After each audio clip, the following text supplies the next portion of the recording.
शैक्षणिकांनी अनेक सामाजिक संस्थांनी मुंबईसह महाराष्ट्रामध्ये खूप मोठं सामाजिक काम केलं, आपली पदरमोड करून.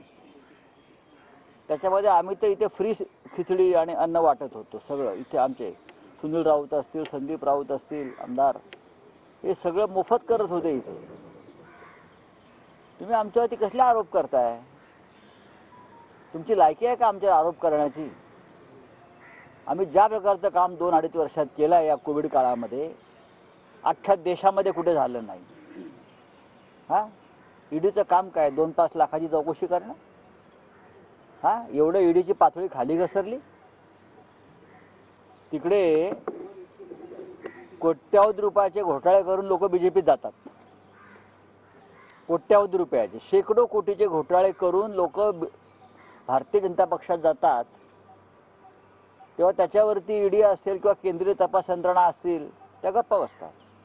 हा मुलूंचा नागडा पोपटला गप्पा बसतो, जो अबलांचं शोषण करतो. हा जो आहे याचा मी काल प्रश्न विचारला. विक्रांत बचाव घोटाळा, विक्रांत बचावच्या प्रकरणात जे पैसे गोळा केले कोट्यावधी रुपये, त्याचं काय झालं? कोर्टात जा, काय सांगतोय तो?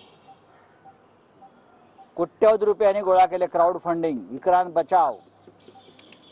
आपल्याकडे पुरावे आहेत, कोर्टात दिले पुरावे, मॅनेज केलं कोर्ट यांनी. खालच्या कोर्टाने जामीन नाकारला. हा आणि बाप आणि पोरगा परागंदा झाले, भूमिगत झाले, फरारी झाले. ईडीला काय दिसत नाही? मग फडणवीस सरकार आलं आणि त्यांनी तो गुन्हा रद्द केला. हिम्मत